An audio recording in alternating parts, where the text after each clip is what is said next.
OnePlus Nord 3 specs leak. Another rebrand on the cards? Links on Android Authority may earn us a commission. Learn more. Specs for an upcoming OnePlus phone, believed to be the Nord 3, have leaked online. The specs seem very similar, if not identical, to previously leaked Realme GT Neo 3 specs. OnePlus is widely expected to launch its Nord 3 smartphone later this year, and we heard a while back that the phone could be based on the upcoming Realme GT Neo 3. Now, veteran tipster Digital Chat Station has posted apparent specs for an upcoming OnePlus phone on Weibo, which could be the OnePlus Nord 3. Check out the machine-translated screenshot below. The post asserts that the new device will be equipped with a 6.7-inch FHD Plus flat screen, complete with a center-mounted punch hole cutout, a Dimensity 8100 chipset with up to 12 GB of RAM, and a 4,500 mAh battery with 150W fast charging. Digital Chat Station also claims that the supposed Nord 3 will have a 50MP IMX766 main camera, an 8MP secondary shooter, presumably ultra-wide, and a 2MP sensor. A 16MP camera is said to handle selfie duties. Just another rebrand? Some of this info lines up with OnePlus' own confirmations that it will offer a 150W charging phone and that it will offer the Dimensity 8100 SoC as well. But Realme has previously stated that its upcoming GT Neo 3 is powered by a Dimensity 8100 and will have 150W charging too. Lending credence to suspicions of a rebranding exercise is the fact that the leaked Weibo specs above seem remarkably similar to previously leaked Realme GT Neo 3 specs. Aside from the processor and charging speed, it looks like the two phones have an identical camera setup, screen size, and battery capacity too.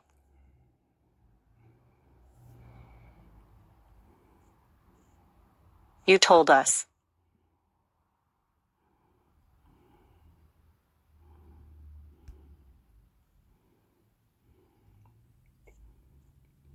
OnePlus Nord 2 versus older OnePlus phones. Should you upgrade? With OnePlus flagships getting more expensive, the company introduced its Nord series in 2020 to provide a mid-range, and more importantly, more affordable alternative to its high-end devices. The original Nord was a success, but just a year later, its successor, the OnePlus Nord 2, is facing an extremely saturated mid-range market with phones offering a lot of bang for your buck. The Nord 2 seems to tick all the right boxes. It mimics a flagship design, features high-end performance, and offers almost everything that OnePlus fans love.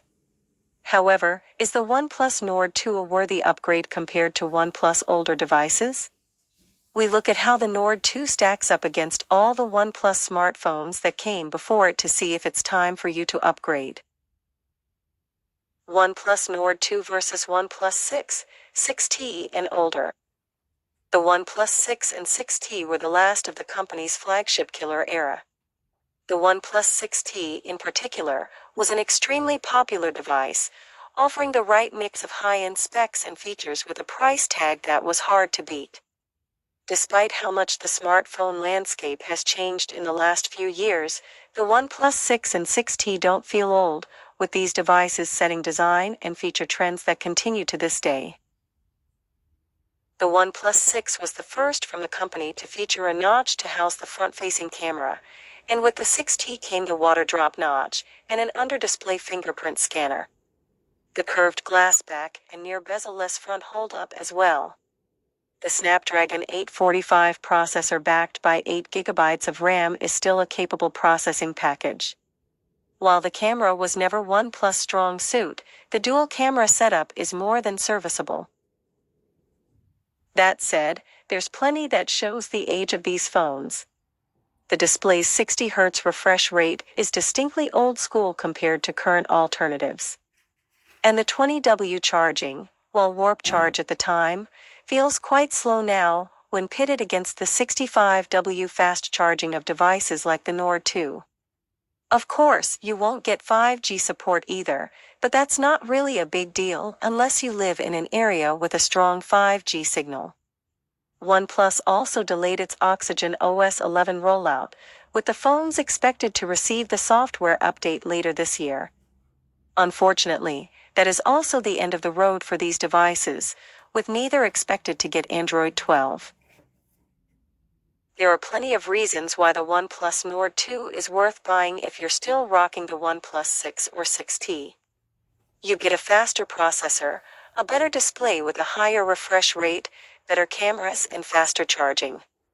Anyone looking to upgrade to the Nord 2 won't face the jarring price hike they would if buying OnePlus' latest flagships either. OnePlus Nord 2 versus OnePlus 7 series. OnePlus started its Pro iterations with the OnePlus 7 and 7T series, which started its push into true flagship territory in terms of both features and price. There was a clear distinction between the OnePlus 7 and 7 Pro, with the latter coming with a triple rear camera setup, faster charging, a QHD plus AMOLED display with a 90Hz refresh rate, compared to the FHD plus 60Hz screen of the regular version, and an all-screen front with a pop-up camera. Things got a lot more muddled with the 7T series.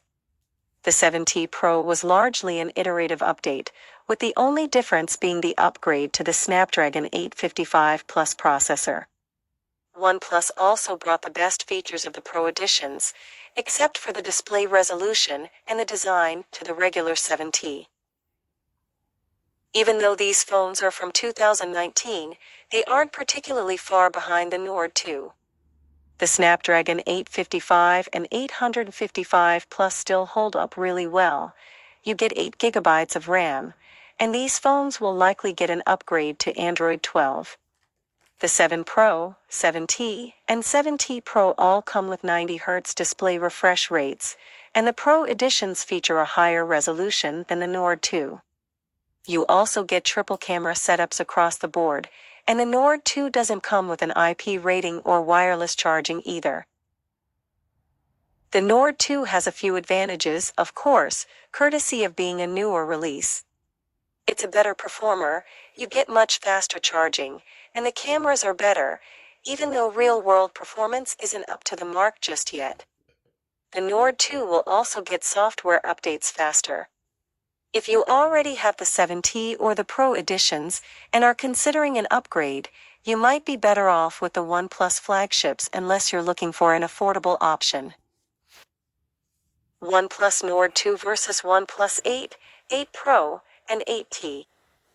If you have the OnePlus 8, 8 Pro, or the 8T, you probably aren't looking to upgrade anyway, and if you are, the Nord 2 isn't the device you should be considering. The Nord 2 is a mid-ranger through and through, and while the 8 series might be a year older at this point, its flagship chops continue to shine through. The OnePlus 8 Pro is understandably the better of the two 8 series models. You get a QHD Plus display with a 120Hz refresh rate, compared to the FHD Plus 90Hz screen of the regular model, and wireless charging. The Pro also comes with an IP68 rating for dust and water resistance, and a much better camera setup. The 8T also brings the best features of the 8 Pro to a more affordable package, with a higher display refresh rate and faster wired charging. However, you miss out on the QHD Plus screen, an IP rating, and wireless charging compared to the 8 Pro. The Nord 2 offers similar performance and charges faster than the 8 and 8 Pro. However, it's behind when considering everything else, and there's certainly nothing here to justify an upgrade from the 3 2020 releases. OnePlus Nord 2 versus OnePlus Nord. The OnePlus Nord 2 is a decent upgrade over its predecessor. Its Dimensity 1200 processor offers better performance, the camera setup is arguably an improvement, and not only is the Nord 2's battery bigger, but it can be charged much faster too. The Nord 2 also borrows design elements from the OnePlus 9 series and looks and feels more premium. That's where the differences end though. Both phones come with similar displays and identical RAM and storage configurations.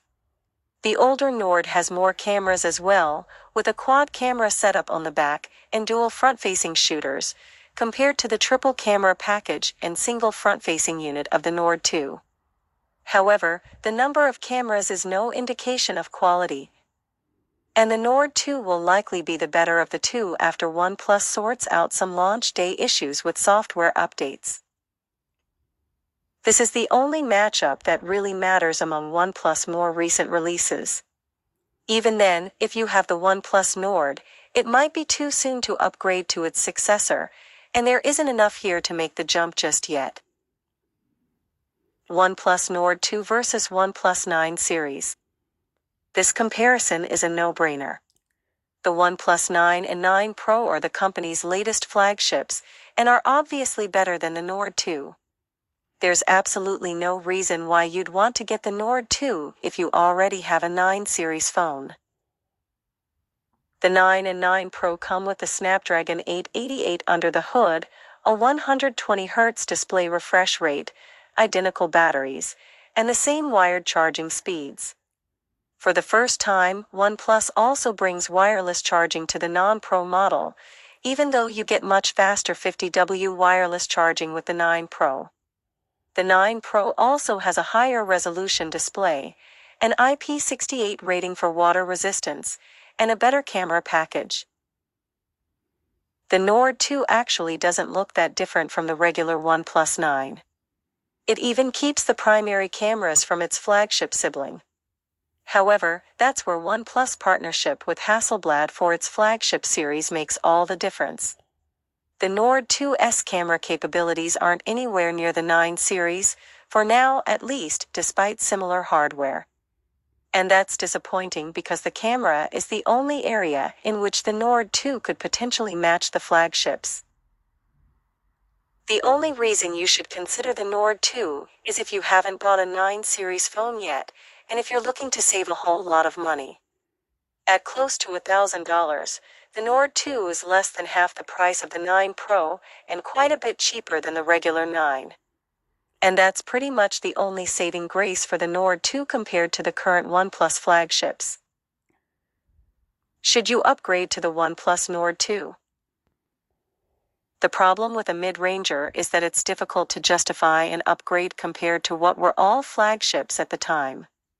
The Nord 2 is definitely an improvement over the 6, 6T, or older phones, and is the only upgrade I can safely say yes to.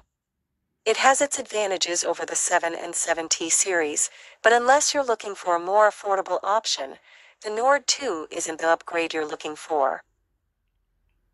Things are similarly unclear with the older Nord.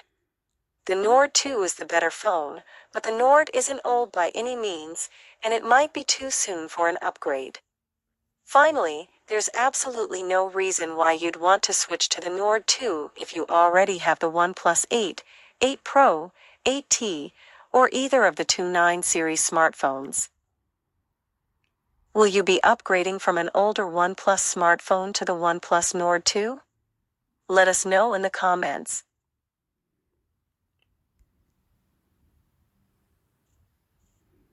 You told us.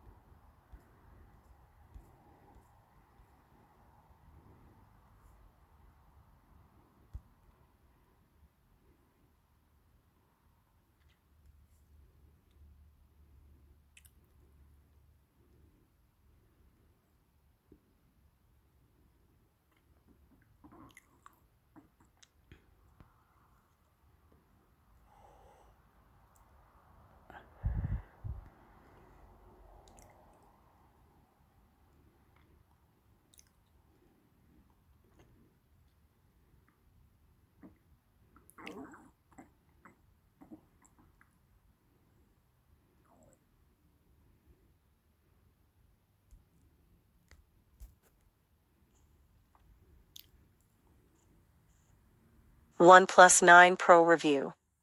Gunning for Apple and Samsung. After a prolonged hype campaign, OnePlus has finally revealed its flagship phone for 2021, the OnePlus 9 Pro. This is OnePlus' most expensive phone yet, but the company also believes it's the first OnePlus device to truly stand as a full flagship, not a flagship killer. OnePlus has doubled down on the technology in the OnePlus 9 Pro in order to make it a solid competitor with the industry's elite. This includes OnePlus' most ambitious camera system yet in a partnership with high-end camera maker Hasselblad. Is this new partnership the missing ingredient in OnePlus's recipe for smartphone success? Find out in the Android Authority OnePlus 9 Pro review. Update June 2021. This review has been updated with clarification on the cancellation of the $969 8GB model for the US market, as well as added mention of fresh competitors and OnePlus new update policy. What you need to know about the OnePlus 9 Pro. OnePlus 9 Pro, 8GB/128GB. Pound 829/Euro 899/RS, 64,999. OnePlus 9 Pro, 12GB/256GB. $1,069/Pound 929/Euro 999/RS, 69,999. The OnePlus 9 Pro is a full package premium device, says OnePlus, thanks to the company's investment in camera technology and its commitment to offering a phone that has the best display, software, and price on the market. I've had dozens of interviews with OnePlus over the years, and after listening to them this time, I can honestly say the company's employees truly believe in the OnePlus 9 Pro's flagship potential. Thanks to an increase in pricing, a continued trend for OnePlus, the phone now plays in the exact same premium space as the Samsung Galaxy S21 and iPhone 12 families. In fact, OnePlus made no secret that it is targeting these premium devices with the OnePlus 9 Pro. It's no longer interested in playing the affordable flagship space with its Pro devices. It wants to go head-to-head with the big boys. After all, the vanilla OnePlus 9 is there for those that want a more traditional bang-for-your-buck style OnePlus phone. The OnePlus 9 Pro marks a return to form of sorts. OnePlus has mostly stuck to a consistent release cadence over the last few years, with its numbered series arriving in the spring and a follow-up T model appearing later in the fall. Additionally, there's generally an affordable model, such as this year's OnePlus 9, which is joined by a more expensive and higher-end Pro variant. There was no OnePlus 8T Pro last fall, just the underwhelming OnePlus 8T. As such, it's been a full year since the company offered a true premier phone. The OnePlus 9 Pro is sold in two memory configurations: 8GB RAM with 128GB storage, or 12GB RAM with 256GB storage. The 8GB model is not available in the US market. Despite initially suggesting it would arrive after a delay, OnePlus later confirmed it would not sell it in the region due to supply chain issues. OnePlus is offering the phone in 3 colorways, though availability will depend on the market. In the US, the colors are Morning Mist and Pine Green, while the Stellar Black model will be offered alongside the others in global markets. Speaking of markets, OnePlus sells the phone in select countries around the globe. It'll reach the US and Canada in North America, most European countries, along with China and India. Those are the basics. Let's dive into the specifics, shall we? Design. Back to basics. Gorilla Glass 5, front and back, aluminum frame. 163.2 x 73.6 x 8.7 mm. 197G. In-display fingerprint reader. IP68. USB-C. Stereo speakers, Dolby Atmos. Morning Mist, Pine Green, Stellar Black. I've generally been a fan of OnePlus' minimalist design ethos, though I feel like the company lost its way in recent years.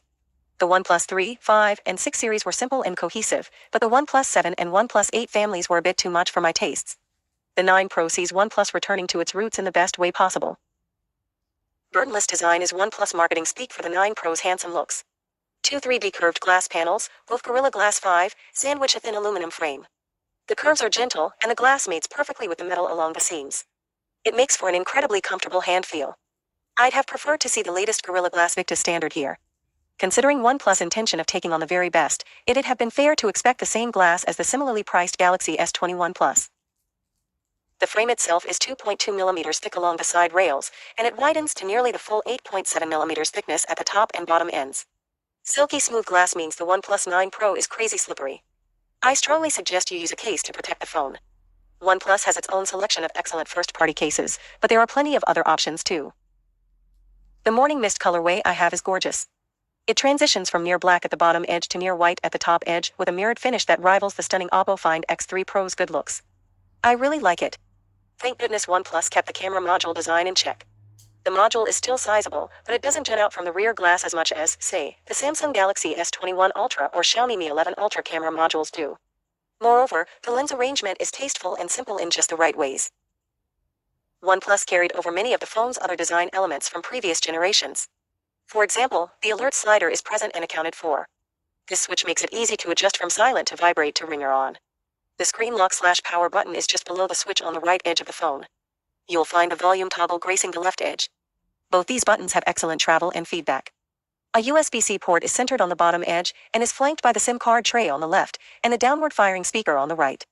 There's no expandable storage and no headphone jack. As far as sound is concerned, the earpiece works together with the bottom-mounted speaker to produce a stereo effect. Sound coming from these two speakers is a bit imbalanced, with more volume punching out from the downward-firing speaker. This is common for this kind of speaker arrangement. Due to its placement, I found it was easy to muffle the sound by accidentally covering the bottom speaker when held horizontally. But it's fine otherwise. The audio itself was a touch thin too. I had trouble hearing bass lines in music, for example, and explosions didn't come across as boomy as I'd have liked. Dolby Atmos is on board for wired audio though, and you'll get a better overall experience through a good pair of headphones. The in-display fingerprint reader is positioned far too low on the phone's face. It's right up against the bottom edge. This makes it sometimes awkward to reach. While I wish its reader were a little higher up on the display, it's a breeze to train and use. It's seriously quick and accurate when unlocking the phone. Standard camera-based face unlock is available as well, though I found the in-display fingerprint reader to be faster and more reliable. Last, let's cover a few quick extras. The haptics on the OnePlus 9 Pro are quite good. Whatever magic OnePlus worked with the haptic motor, the feel of the vibrations is much more fine-tuned than what's available on previous OnePlus phones. The OnePlus 9 Pro also has an IP68 rating globally. That's what we expect from a premium flagship. The OnePlus 9 Pro is simple and seamless almost to a fault. A few small tweaks and it could have been perfect, but what's here is OnePlus at its best. Display. All that you need. 6.7-inch LTPO AMOLED with punch hole. 3216 x 1440 resolution. 525 ppi. 20.1.9 aspect ratio, 120 Hz refresh rate. OnePlus packed the 9 Pro's Fluid Display 2.0 with tech. To start, the 6.7-inch panel relies on LTPO AMOLED lighting. This allows for more efficient performance due to lower temperatures. The screen puts out 1300 nits peak brightness, supports HDR10+, and features a microcurve along the edges with enhanced protection against accidental touches. Let's address this last point first.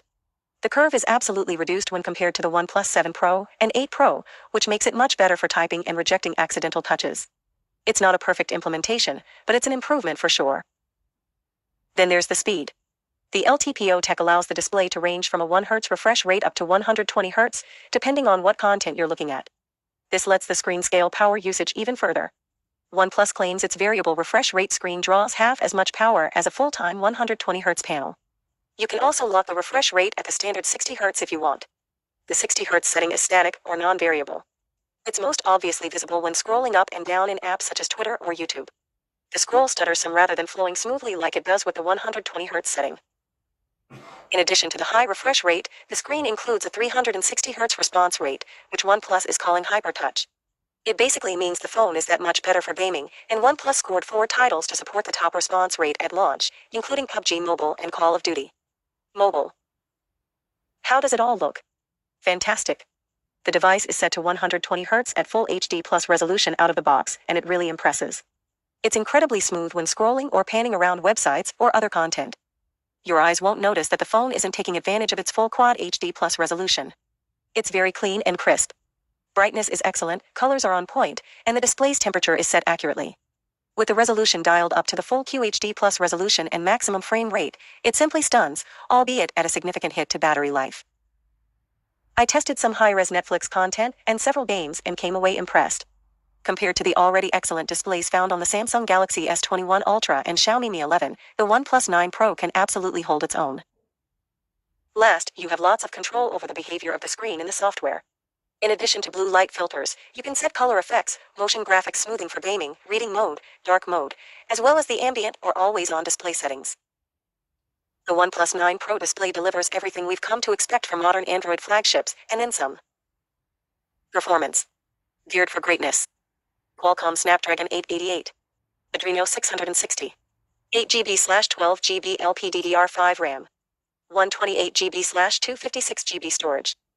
OnePlus made sure the 9 Pro has all the power you need no matter how you intend to use the phone. Whether you're a social media maven, a YouTube fanatic, or a gaming guru, the OnePlus 9 Pro delivers the goods. With a Snapdragon 888 processor on board, and either 8GB or 12GB of RAM, you're set to handle everything and anything your daily use could throw at the phone. Even with the screen performance maxed out, the phone sailed through everyday tasks with ease. I didn't encounter any stuttering or lagging. Multitasking didn't drag on performance, nor did some heavy-duty streaming. The OnePlus 9 Pro performs like a champion. The phone handled benchmarks as expected, which is to say it handily beat most other phones on the market. The only devices to best the OnePlus 9 Pro in a few runs were other phones with the same processor. In most instances, though, the 9 Pro was on par with any other Snapdragon 888 powered flagship. We ran our custom speed test G benchmark, and the phone scored well on the time test at 1 minute 15 seconds. To put that in perspective, the Xiaomi Mi 11 nabbed 1.12, and the Samsung Galaxy S21 Ultra took 1.21. The OnePlus 9 Pro lands right where it should. How does that translate to gaming? We've already mentioned the 360Hz touch response rate, but the phone has other gaming-centric tech built in to appease mobile players. CoolPlay is OnePlus heat management system. The 9 Pro has an enlarged vapor chamber, thicker graphite sheets, and a larger copper foil to help keep the temperature down during gameplay. Then there's Pro Gaming Mode, which blocks notifications from apps, calls, and other distractions so you can play uninterrupted. I tested Asphalt 9 and tried my hand at Fortnite, which I really suck at, and came away impressed with the performance. Frame rates were excellent, the action was smooth, and the responsiveness of the phone was top-notch. The OnePlus 9 Pro can hang with even the best gaming phones out there. Then there's the 5G story, which is a bit more mixed. OnePlus claims the 9 Pro ships with more 5G bands than nearly any other phone in the market. That may be true, but its support for 5G in North America is uneven. For example, at launch the phone fully supported T-Mobile's 5G network, but not AT&T or Verizon. As far as AT&T is concerned, AT&T users will only have 4G LTE service for unlocked versions of the phone. Thankfully, Verizon confirmed that the OnePlus 9 Pro passed certification a few days prior to its on-sale date. The North American version of the OnePlus 9 Pro technically has the bands in place to deliver the fastest mmWave 5G speeds if you live in a connected area, but unless you're on T-Mobile or Verizon the situation is less than perfect. Battery. Better be careful. 4,500 mAh. Warp charge 65T. Warp charge 50W wireless. Reverse wireless charging. OnePlus claims it nailed battery life with the 9 Pro, but I beg to differ. The company carried over the battery setup from the OnePlus 8T, which means there are two 2,250 mAh cells inside the phone, making for a total of 4,500 mAh. That's a good total battery size for this class of phone. No complaints there. Out of the box, the phone is set to the dynamic 120Hz mode at Full HD Plus resolution. We mostly tested the 9 Pro in this default state, but also checked the static 60Hz frame rate to be thorough. With the stock configuration, the phone gets through a whole day, but barely. That's with regular use. Texting, social networking, browsing, maybe some photography. Gaming with the phone causes a serious strain on the battery. It feels like you can watch the phone drop 5% in just a few moments, and if you game for 30 minutes or more, there's no way the phone is making it past dinner. That's not great. Moreover, if you turn on the always-on display, you should prepare yourself for another dip in battery life. If you dial the frame rate back to the static 60Hz setting, then the phone suddenly lasts a good day and a half. That's good news if you're concerned about battery life. In other words, the phone can make it well past a day, but you have to adjust it to make that a reality. Still, I wish battery life at the out-of-the-box setting were better. OnePlus attempts to make up for the battery shortcomings with raw charging speed. To start, the phone supports Warp Charge 65T and ships with a 65T charger in the box. OnePlus says the phone can charge from 0% to 75% in 20 minutes and 0% to 100% in 29 minutes. I found those numbers to be completely accurate. Connecting the phone to the charger for mere minutes translates to a huge boost in battery charge. It's no 160W charger, but it gets the job done. This impressive charging performance also applies to wireless charging.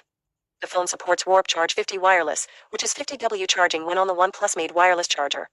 Using the optional charging stand, sold separately, sees the phone power up from 0% to 70% in 30 minutes and from dead to full in 50 minutes. Again, our numbers match OnePlus claims. That's ridiculous. That's only if you've got the OnePlus wireless charger, though, as regular chargers will default to a maximum of 15W.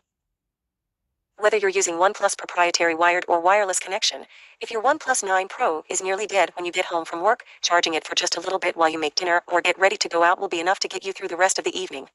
That said, I do wish the phone managed to get to bedtime consistently without a midday power-up. Last, there's reverse wireless charging on board, which caps at 5W. That's slow, but on par with other devices that offer the feature, and enough to quickly charge up a pair of true wireless earbuds or other accessories. Camera. A definite improvement. 48MP OIS f/1.8, 1.12 mm. 50MP ultra-wide, f/2.2. 8MP telephoto, f/2.4, 1.0 mm. 2MP monochrome sensor. Front. 16MP f/2.4. Video. 8K at 30 frames per second, 4K at 120 frames per second. The OnePlus 9 Pro's camera is all about the Hasselblad partnership. There's no question OnePlus is using both the Hasselblad name and the software to up its own photography game. Does that make the 9 Pro a winner? According to OnePlus, the Hasselblad collaboration is a multi-year project that goes a lot deeper than just slapping a logo onto the back of the phone. During this first year of the agreement, the two companies are working together on a software level. This will eventually also reach a hardware level in 2 to 3 years' time, says OnePlus. For now, the OnePlus 9 Pro makes use of Hasselblad's natural color calibration to create true-to-life colors when shooting via the main lens. Calibration is applied at the sensor level with Hasselblad's image processing software. The camera app also mimics Hasselblad's trademark camera click sound, if you're into that sort of thing. The main sensor is a custom-built Sony IMX789. It captures images that are clean thanks to the on-chip lens, 12-bit RAW capability, and DOL HDR. Photos are binned down by a factor of 4 to 12 MP, but you can opt for the full 48 MP resolution if you wish. I was very pleased with the photos that came from the main lens. Colors look rich, warm, and accurate, focus was sharp and crisp, and exposure was generally spot on. I saw trace amounts of over-sharpening in low-light shots, but nothing to be overly concerned with. HDR performance could also have been a bit better. OnePlus went extra wide with the ultra-wide lens, which relies on a Sony IMX766 sensor, mirroring the Oppo Find X3 Pro. This 50MP camera puts a freeform lens to use with what OnePlus calls a series of unique curves to straighten out incoming light. The result? Ultra-wide shots that are 99% free of edge distortion. OnePlus wasn't lying. The ultra-wide shots I took were generally free of the distorted look that's common to such photos. I kind of like the distortion of ultra-wide cameras sometimes, but there's no denying how impressive the results are here. More importantly, the color does a good job matching that of the main sensor, even if it's not 100% perfect. Thank goodness OnePlus got with the program and decided to offer a competitive telephoto lens in the 9 Pro's camera system. It's no periscopated beast, but at least it handles basic 3x optical zoom and up to 30x digital zoom. I wish it captured more than 8 MP, but the 3.3x optical zoom performance is quite good. The 30x zoom, meanwhile, is near worthless, but that's hardly a surprise. The OnePlus 9 Pro also has a 2 MP monochrome camera to enhance black and white photos shot from the main shooter. As for portrait mode, you can see from the two samples below that there's solid separation between the subject and the background. I especially like the softer effect in the second photo. The 16MP selfie camera does a fair job. In the standard selfie below I am in sharp focus, and there's plenty of detail still visible in the background. However, the portrait selfie shows far too much blur in the background, and it can't be adjusted from the portrait mode. You can hardly tell that there's a city behind me. At least edge detection is good, and I'm not missing in more hair than I already am. On the video front, the 9 Pro can capture video up to 8K at 30 frames per second and 4K at up to 120 frames per second, with various other frame rates and resolutions available for slow motion, hyperlapse, and standard video. The video I shot looked really good on my 4K monitor. Everything about the footage was clean, accurate in terms of color, with sharp focus and proper white balance. I was very pleased overall. From my perspective, OnePlus has done a fine job in closing the gap with its competitors. Its cameras have traditionally fallen well short of its marketing claims. The 9 Pro outperforms all its predecessors, but is still not without faults. The biggest detractors are iffy HDR performance and some over-sharpening. These don't ruin the experience, but competing phones do better. As for the color, I don't think it's going to be for everyone. The color is accurate, scarily so, when compared to the real-world settings in which the photos were shot. Some people prefer to see oversaturated photos, think Samsung. You won't get that here. If you prefer to see a boost in color vibrance, you might want to look elsewhere. The remedy to this for pros is the 12-bit RAW mode, which allows for more tweaks in post.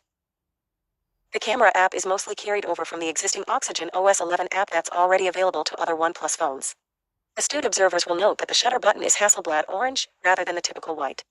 The other big addition is the Pro mode, which was designed with Hasselblad and offers knowledgeable users direct access to tools such as the shutter speed, aperture, brightness, and so on.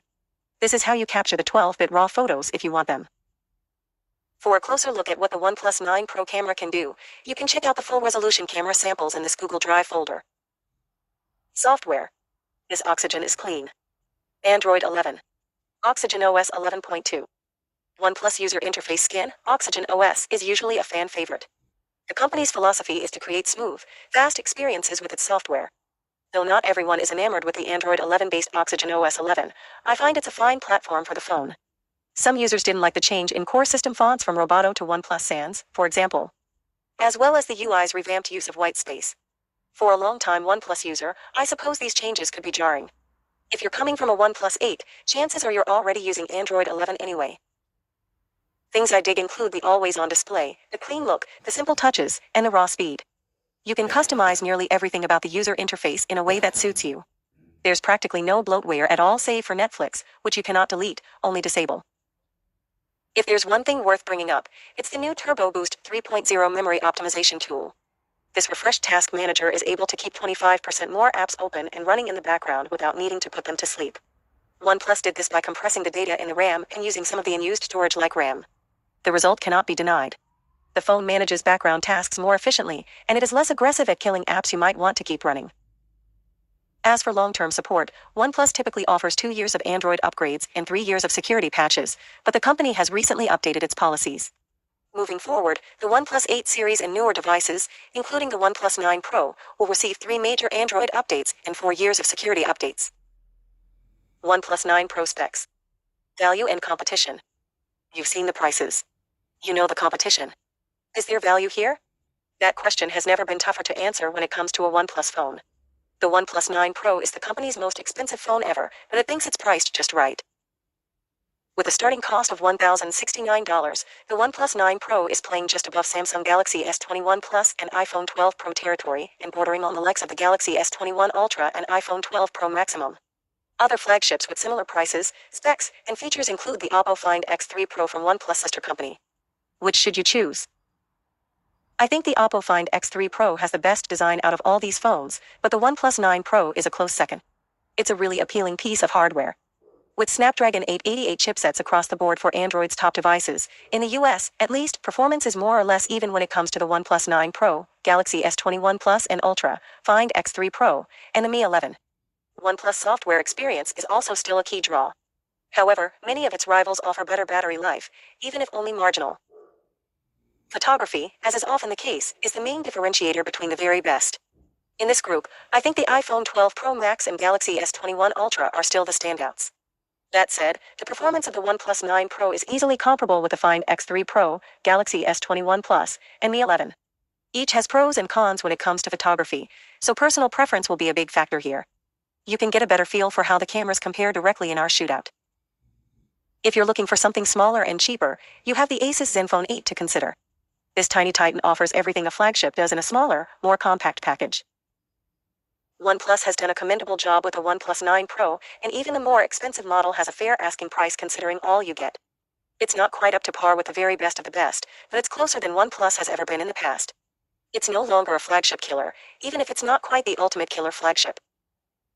OnePlus 9 Pro review. The verdict. OnePlus has never come so close to getting it all right. It's blended a smattering of specs and features into a cohesive whole that really resonates with me. OnePlus massaged details small and large in order to make the 9 Pro a phone that nearly topples the industry leaders. Nearly. In its favor, the OnePlus 9 Pro enjoys an attractive design, one of the best displays on any smartphone, smooth performance, and superb software. Toss in some of the fastest charging on the market, and you have a winner. Most crucially, OnePlus has made great strides with the camera, which is finally a competitive offering. It's not the very best, but it significantly closes the gap between OnePlus and its competitors. Battery life is among several things that hold the phone back. Some might also be unhappy about the missing microSD card, but 256 gigabytes should be enough storage for most people. Then there's 5G. While plenty of 5G bands are on board, its lack of support for AT&T in the US is a significant blow for potential buyers not on Verizon and T-Mobile, at least in the short term.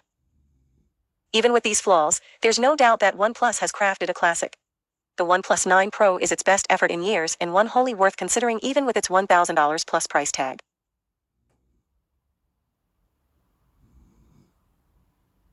You told us. You want subscribe to YouTube Premium with Vanced Vaughn. Links on Android Authority may earn us a commission. Learn more.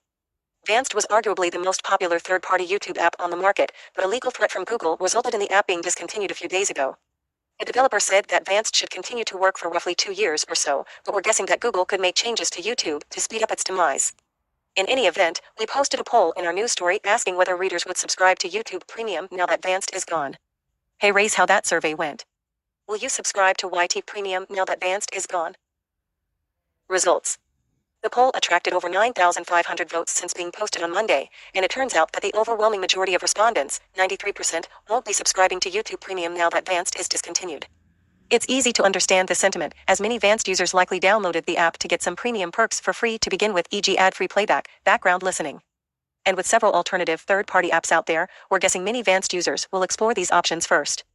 It also doesn't help that Google had a major hand in shutting down Vanced as well, presumably so it could direct people to YouTube Premium. Meanwhile, a mere 7% of respondents say they'll be subscribing to YouTube Premium now that Vanced is discontinued. YouTube Premium does have an upside of applying to all your devices, whereas Vanced is for Android devices only. So it makes sense to explore this option if you also want ad-free playback on your smart TV, gaming console, and other gadgets. Comments. Sky Farturking. Apart from the ads debacle, Vanced is a much better app than what Google is making for YouTube. Theskin cite. Google is naive. By shutting down YouTube Vanced, Google has only succeeded in motivating the Android community to use alternative apps which offer similar features. They've won nothing. Joe Black. Sad to see, as the Vanced app is pretty much perfect. They even introduced skip function for ad segments in videos, aka Goodbye Raid, Shadow Legends, and other crap. Mark McCoskey. I plan on continuing with Vanced until it stops working. Then I'll seek out an alternative. The Ja. New Pipe, it's also a great alternative. EOAOs. Hey, race to hoping the same devs will come up with something new and better. All hailorous. Nothing could induce me to pay Google for anything. I block their ads and avoid their products as much as is possible. Abbas Mustafa Baiji. They won't bring YouTube Premium to my country. They want ad sliders for volume and brightness. They ruined Resolution Picker. How much more suffering does one have to endure? Mac. Sad times. Time to return to paying YouTube at some point. Maybe. Nits man. I'm guessing everyone who's complaining here doesn't have YouTube Premium? Nokia, Blackberry, Palm, we should stop trying to revive dead phone brands. Links on Android Authority may earn us a commission. Learn more. Old is the new. It's an adage that has worked to great effect in several industries.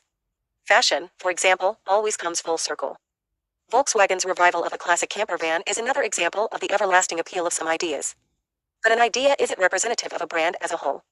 A brand is made of multiple ideas, some successful, some failed, and some that have run past their expiry date. The tech industry, for all its push towards the future, has time and time again attempted to revive brands that are dying, dead, or well past their glory days. Unfortunately, I'm yet to find a single example where it truly worked out. The most recent example of a failed attempt at reviving a brand is Onward Mobility's story with BlackBerry. The company announced its plans to rebuild BlackBerry in 2020. 2 years later, there's no phone in sight and Onward Mobility has shuttered. It isn't the first one to make that attempt either. BlackBerry, for the young UNS here, is famous for having pulled off an Apple when the iPhone was just a dream. The Canadian manufacturer built its business around the Blackberry Messenger service. The chat app, launched in 2005, allowed users to share texts, photos, voice notes, and even make calls. If that sounds a bit like iMessage, you wouldn't be wrong. Like iMessage and iPhones, BBM was exclusive to BlackBerry users all the way till 2013. The chat service helped BlackBerry gain, and more importantly, retain millions of users. Of course, that advantage was quickly squandered when the company took too long to transition to the modern BlackBerry 10 platform. In a world of iPhones and Android devices, the antiquated BlackBerry OS stood no chance despite the company's last-ditch efforts to expand BBM to Android and iOS. When Research in Motion, the parent company of BlackBerry, finally decided to call it quits, it licensed out the brand name to TCL, Optimus Infracom, and others. Unfortunately, these companies failed to realize that BlackBerry's true appeal was in the then unique chat service as well as a form factor designed around communication. While a few attempts were made to bring back the keyboard-driven design, it was simply too late. The Android-based follow-up phones were entirely devoid of BlackBerry's soul, and with the company switching off consumer chat services altogether, these phones were BlackBerry devices only in name. Failure was obvious. It's the same story with Palm. The legacy of Palm lies in the broad range of personal digital assistant devices it developed. Founded in 1992, the company defined what a smartphone should be and set the ball rolling for modern interfaces when it debuted WebOS in 2009. The Palm pre-debuted that year and showed off the world's first multitasking-capable smartphone. Its legacy lives on in the card and swipe-based interfaces we are so used to on iPhones and Android devices nowadays. Like BlackBerry, Palm 2 has gone through a few hands. HP picked up the name in 2010 but quickly sold it off to TCL following the spectacular failure of the WebOS-based touchpad tablet. And once again, TCL failed to recognize what made Palm special. The Palm revival attempt was a crowd-funded bite-sized smartphone that was a play on the company's name. The palm-sized phone was designed as a companion for larger phones. In fact, at launch, it could only be used when paired with a second device. It doesn't take a genius to realize that the market size for such a product is minuscule at best. This plan to revitalize a business-focused brand as a palm-sized accessory was dead in the water before it launched. It's been radio silence since 2019. Time and time again, it has been proven that it is nearly impossible to resurrect a brand just on the merit of its name. The refreshed BlackBerry and Palm had little to do with the original devices and what made them great. While it is obvious that the new owners are making a play for nostalgia, the BlackBerry or Palm brands were never really about the hardware. Instead, it was the accompanying apps and services that were the selling point. In 2016, Blackberry Messenger was no longer relevant enough to be a selling point for potential BlackBerry users. Meanwhile, the all-new Palm phone was just a generic compact phone designed for a market that did not exist. That's not to say that it can't be done. HMD Global's take on Nokia just crossed 5 years on the market and has survived on the back of the core ethos that made Nokia phones great: reliability, good build quality. It might not have set the flagship world on fire, but cookie-cutter budget phones with a light sprinkling of the Nokia magic is a valid business strategy. It may not be the Nokia everyone wanted, and it certainly isn't the Nokia we were promised, but the company is still shipping well-built, reasonably reliable hardware. I can live with that. That said, it isn't a strategy that needed the Nokia brand behind it. The only Nokia thing about the reimagining is a litany of feature phones cribbing past designs. HMD has completely failed to capitalize on the original brand's use of interesting materials, innovative designs, groundbreaking features, and class-leading cameras. In fact, feature phones aside, HMD's Nokia is just a steady spate of generic Android hardware. It might have taken a bit longer, but I'm confident that HMD could have pulled off its middling success without needing the Nokia brand. Going a step further, it wouldn't be unfair to say that HMD struggles with flagship hardware and software updates have done no favors to the legacy of the Nokia brand. Making a smartphone is hard, and nostalgia can only take you so far. Building a company tied to the storied legacy of a past giant can only work when brands recognize what made those phones so successful. Slapping on a popular brand name on a generic Android smartphone might be reaching for the low-hanging fruit, but it is also the easiest way to kill the legacy of a brand, something we've seen time and time again. A brand revival can only work when it fills a market gap. More often than not, brands cease to exist precisely because they no longer serve a purpose, which makes a comeback even harder. Perhaps it is time we let dead brands stay dead instead of destroying their legacy in the name of an easy cash grab.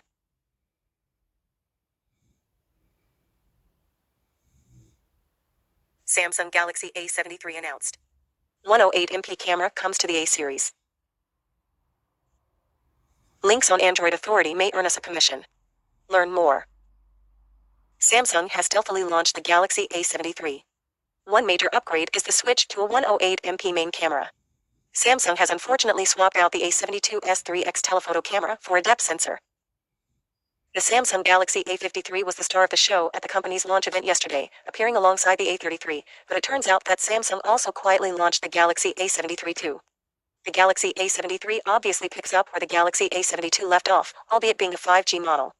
Samsung unsurprisingly hasn't revealed the name of the processor being used here though, but we're guessing it's the Exynos 1280 that's inside the Galaxy A53. Core specs otherwise include a 6.7-inch FHD plus 120Hz OLED panel, 6GB to 8GB of RAM, 128GB to 256GB of expandable storage, and a 5000 mAh battery with 25W charging. Unfortunately, you'll have to buy a separate charger as Samsung isn't including one in the box at all. Samsung Galaxy A73. Hot or not?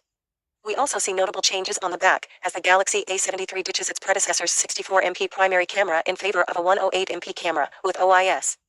Unfortunately, Samsung has also decided to ditch the A72's 8MP3X telephoto lens in favor of a 5MP depth sensor. A 12MP ultra-wide camera and 5MP macro sensor round out the quad rear camera setup. Switch to the front and a 32MP camera is available in a central-line punch hole cutout. Other features worth knowing include an IP67 rating, an in-display fingerprint sensor, One UI 4.1 atop Android 12, Bluetooth 5, and Wi-Fi 6. There's no word on pricing just yet, while Samsung has only said the Galaxy A73 will be available from April 22nd in select markets. Either way, we're guessing this will definitely be a $500 plus smartphone given that the Galaxy A53 starts at $450.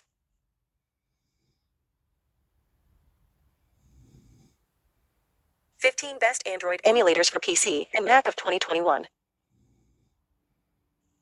There are a lot of valid reasons why someone would want to run Android emulators on their PC. App developers may be trying to test their application before shipping it out. Gamers may want to use a mouse and keyboard on their games. Maybe you just want it there to have it. In any case, Android emulation on PC is possible, and it's a lot easier than it used to be. Some old favorites either left the space or became unusable at some point, Andy, AmitoOS, and LeapDroid, but everything else here should work okay for most people. Here are the best Android emulators for PC and Mac. It's also worth noting that Windows will allow native Android app use starting in Windows 11. It's the Amazon App Store though, so we think people will still use Android emulators for Google Play Store and Google Play Games cloud-saving access. Windows 11 launches on October 6, 2021, and should roll out Android app support sometime within a few months afterward. The best Android emulators for PC and Mac. BlueStacks, LD Player, Android Studio, Archon, Bliss OS, Game Loop, Genemotion, Miemu, Mumu, Nox, Phoenix OS, Prime OS, Remix OS Player, Xamarin. Make your own. The 3 main uses for Android emulators. There are 3 main uses for emulators. The first is the most common, and it's for gaming. Gamers can use emulators on their computers to make some games easier to play. They don't have to rely on the battery life of their devices, and the existence of macros and other tricks help the process. In most cases, these little tricks aren't illegal in most games, so nobody really has a problem with it. The best Android emulators for gaming include LD Player, BlueStacks, Mimu, CoPlayer, and Nox. The second most common use case is development. Android app and game developers like to test apps and games on as many devices as possible before launch. Fortunately, Android Studio comes with the Android Virtual Device, AVD, which blows all other emulators out of the water in terms of performance and functionality. The only drawback for non-developers is that it comes with an installation of the space-hungry Android Studio and Android Software Development Kit, SDK. Of course, this is no problem for developers that already have all the necessary software on their machines.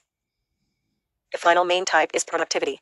This isn't nearly as common because Chromebooks are cheaper and better for using Android apps on something other than a phone, and most productivity tools are cross-platform. Any gaming emulator works as a productivity emulator to an extent. However, those with hyper-specific use cases and a little knowledge can try Archon and Bliss. Even so, in this day and age, we recommend going with a Chromebook with reasonably decent specs if you want to run Android apps in a laptop or computer environment. It's better that way. Finally, a bit of a disclaimer. At this time, no emulators run the latest versions of Android except for ones made for developers. Luckily, most apps and games still function on older versions of Android, so this shouldn't be a big deal. However, most emulators right now run anywhere between Android 7.0 Nougat and Android 9.0 Pie. Promoted. BlueStacks. Price. Free. BlueStacks is known by many users to be the most comprehensive Android app player in the market, and with good reason. Aside from running on both Windows and Mac, this emulator comes jam-packed with a ton of features to improve the gamer's experience. Its most popular features include the key mapping tool to create customized control schemes, the instance manager through which you can create multiple instances of the emulator and run several games simultaneously, and quality-of-life features like Eco Mode, which help to reduce resource consumption while running the most demanding games. It's also the safest emulator out there. With certified GDPR compliance, your data is always safe with them. The most recent version, BlueStacks 5, is the lightest and fastest the emulator has ever been, delivering high-performance gaming even on low-end devices. The latest version addresses some of the most common complaints of the previous version, namely, the fact that it can feel bloated, especially when running on inferior hardware. Try it right now for yourself and discover why BlueStacks has a community of over 500 million gamers around the world. LD Player. Price. Free. Android Studio Emulator. Price. Free. Android Studio is the default development console, integrated development environment, or IDE, for Android. It comes with a bunch of tools to help developers make apps and games specifically for Android. As it turns out, there is also a built-in emulator that you can use to test out your app or game. The setup is rather complicated, so it won't appeal to everyone, but it is by far the fastest and most feature-rich option on this list. You can run vanilla Android, download apps from the Google Play Store as you normally would, add custom launchers and keyboards, and emulate any size or form factor device. You can even try out foldable devices. Archon. Price. Free. Bliss OS. Price. Free/optional donations. Read more. The best emulators for Android to play old favorites. The best SNES emulators for Android. Game Loop. Price. Free. Genemotion. Price. Free with paid options. This Android emulator is mostly for developers. It lets you test your apps on a variety of devices without owning them. You can configure the emulator for a variety of devices with various versions of Android to help suit your needs. For instance, you can run a Nexus 1 with Android 4.2 or a Nexus 6 with Android 6.0. You can easily switch between virtual devices at will. It's not great for consumer uses, but Genemotion does offer its services for free for personal use. Its most useful feature is its availability on both your desktop computer and the cloud. Those without powerful computers can make Genemotion servers do all the work for them. MeEmu Emulator. Price. Free $2.99 per month $29.98 per year. Moomoo. Price. Free. Knox. Price. Free. Read more. 15 best Android apps available right now. 15 best Android games available right now. Phoenix OS. Price. Free. Prime OS. Price. Free. Remix OS Player. Price. Free. Remix OS Player by Gday is one of the newer Android emulators for PC, comparatively speaking. It runs Android Marshmallow, and that's still relatively new compared to many of the others on the list. The installation process is pretty simple, and using it also fairly easy. It caters mostly to gamers. There are a few gamer-specific features along with a customizable toolbar. It boasts features like running multiple games at once. That said, it's a fairly clean emulator, so it's still perfectly usable as a productivity tool. The site seems to be down, and we're relatively certain Remix OS Player isn't in active development anymore. It should be okay for another year or two before it starts to feel really old. We'll replace it when we find a good 15th option.